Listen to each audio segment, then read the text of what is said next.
Munyemerere mpere kuri aya makuru adasanzwe avuga ko Leta Zunze Ubumwe za Amerika zafatiye ibihano uruganda rutunganya zahabu hano mu Rwanda. Amerika yafatiye ibihano uruganda rwa zahabu rwo mu Rwanda n'abaruyobora. Leta Zunze Ubumwe za Amerika binyuze mu ishami rya Minisiteri yayo y'Imari rishinzwe kugenzura umutungo w'abafatirwa ibihano OFAC. Yafatiye ibihano uruganda rwa Gasabo Gold Refineries Limited rwo mu Rwanda ndetse n'abaruyobora. Ni nyuma yo kurushinja kugira uruhare mu gucuruza no gutunganya zahabu ikurwa mu burasirazuba bwa Repubulika Demokarasi ya Kongo. Minisiteri y'Imari ya Amerika mu itangazo yasohoye kuri uyu wa 25 Kamena yavuze ko Gasabo Gold iri mu buyobozi Amerika ishinja gukorana n'umutwe wa M23 mu kunyereza amabuye y'agaciro ava muri Repubulika Demokarasi ya Kongo akinjizwa mu Rwanda. Mbere yuko nkomeza rero kanda aho ngaho handitse subscribe kugira ngo dukomeze tubane no mu yandi makuru tugenda tubagezaho umunsi ku wundi. Umunyamabanga wa Leta Zunze Ubumwe za Amerika ushinzwe imari akomeza agira ati umunyamabanga wa Leta ya Amerika ushinzwe imari Scott Bessent nyuma y'ibiri ya bihano yavuze ko igihugu cye kitazemera ko imitwe yitwaje intwaro yungukira mu bucuruzi bw'amabuye y'agaciro butemewe. Ati Leta Zunze Ubumwe za Amerika ntizizemera imitwe yitwaje intwaro kungukira mu bucuruzi bw'amabuye y'agaciro butemewe no gukomeza guhungabanya akarere ubutunzi bw'amabuye y'agaciro bwa Repubulika Demokarasi ya Kongo ni ubw'abanyekongo gusa. Amerika ivuga kandi ko M23 yamaze gushyirwa ku rutonde rw'imitwe yitwaje intwaro yafatiwe ibihano na Amerika ndetse n'umuryango w'abibumbye, gusa ikaba yarakomeje gukoresha umutungo ukomoka ku mabuye y'agaciro mu gutera inkunga ibikorwa byayo bya gisirikare. Mu byo OFAC ishinja Gasabo Gold harimo kwakira gutunganya zahabu yakuwe mu birombe byo muri Kivu y'Amajyepfo ikanyuzwa mu Rwanda.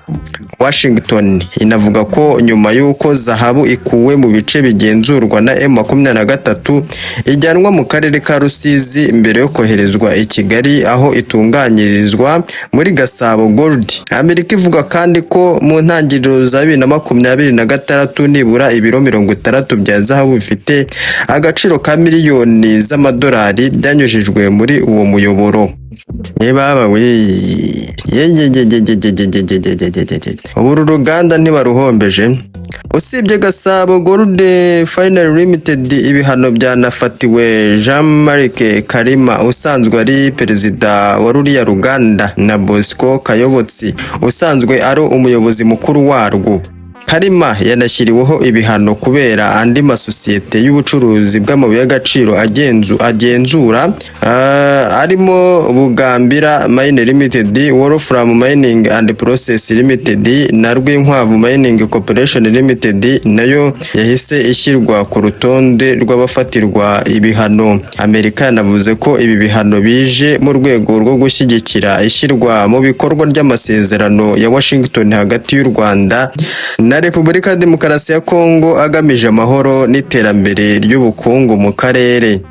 Ibi bihano bikomeje urukurikirane rw'izindi ngamba Washington yafashe ku bantu n'ibigo ishinja kugira uruhare mu ntambara yo mu burasirazuba bwa Repubulika Demokarasi ya Kongo, aho muri Werurwe 2026 yanashyize urutonde rw'abafatirwa ibihano ingabo z'u Rwanda RDF zishinza gutera inkunga M23. Nk'uko OFAC ibiteganya, umutungo wose w'abashyizwe kuri uru rutonde uri muri Amerika cyangwa ugenzurwa na Amerika uhita uhagarikwa ndetse abaturage n'ibigo byo muri Amerika bakabuzwa kugirana nabo ubucuruzi cyangwa ibindi bikorwa by'imari. Amerika ivuga ko intego y'ibi bihano atari uguhana gusa, ari uguhatira abafatiwe ibihano guhindura imyitwarire yabo no guhagarika ibikorwa bifatwa nk'ibibangamira amahoro n'umutekano muri Repubulika Demokarasi ya Kongo.